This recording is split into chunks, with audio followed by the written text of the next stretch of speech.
धुळे तालुक्यातील निमगुळ गावात वाढत्या उष्णतेमुळे एक वेगळेच चित्र पाहायला मिळत आहे। दिवसभर शेतीची कष्टाची कामे करणारी तब्बल 250 ते 300 शेतकरी आता रात्री झोपण्यासाठी गावालगतच्या बोरी नदीच्या स्वच्छ व निसर्गरम्य पात्रात येत आहेत। घरात स्लॅबची घरे आणि पंख्याची सुविधा असतानाही वाढत्या तापमानामुळे घरातील हवा अक्षरशः गरम होत आहे। त्यातच डास मच्छरांचा त्रास वाढल्याने नागरिक त्रस्त झाले आहेत। मात्र बोरी नदीच्या पात्रात थंडगार वारा, स्वच्छ वातावरण आणि डासमुक्त परिसर असल्याने शेतकऱ्यांना येथे शांत व निवांत झोप मिळत आहे।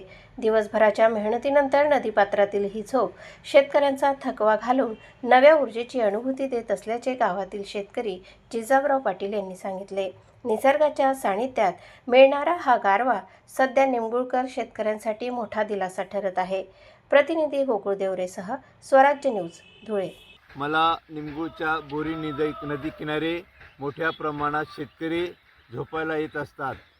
हे शेतकऱ्यांचं सगळ्यांचं घरी स्लॅबचे घर आहेत, परंतु काय घरी पंख्याची हवा गरम असते आणि बऱ्याच वेळेला मच्छरसुद्धा मोठ्या प्रमाणात असतात।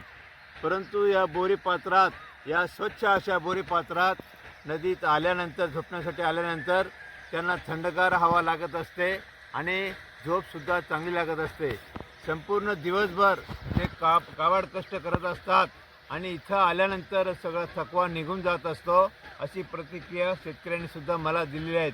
आमचा बोरी नदी किनारा फार स्वच्छ आहे, आजूबाजूला सुद्धा खूप झाडं आहेत आणि अशा रीतीने आता आम्ही बी निघण्याच्या तयारीमध्येच होतो, पण आमचे दादा येऊन गेले तर दिवसभर आम्ही काबाड कष्ट करतो, तरी पण आम्ही रात्री नदीत येऊन असं गार झोपतो।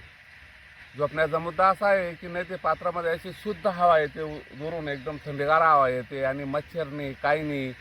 स्लॅबचे घरं तर सर्वांचेच राहतात, पण स्लॅबच्या घरांमध्ये सुद्धा या दिवसामध्ये पंखे गरम हवा फेकायला लागून जातात।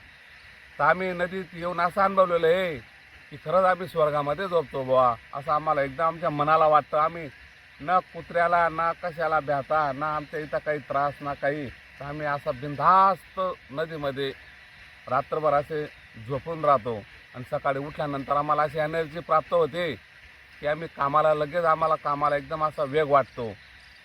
आणि हे दिवस आहे आता एवढा पारा चालू आहे, 44, 42, 43, 45पर्यंत पारा चढून जातो, तरी आम्हाला रात्री असं वाटतं की आम्हाला की एकदम असं 11 वाजेपर्यंत गार असं थंडगार वाटतं, ना पंखा ना काही, तरी आम्ही असं नैसर्गिक जे असतं की जसे लोक जंगलामध्ये राहतात ते कसं नॅचरली नैसर्गिक राहतात, तसं आम्हाला गावात राहून आमच्या गावाला एकदम भाग्य आहे। आणि नदी आली आम्हाला अनुभवायला भेटते की नदीचं गाव किती असं एकदम हवेशीर असतं बा।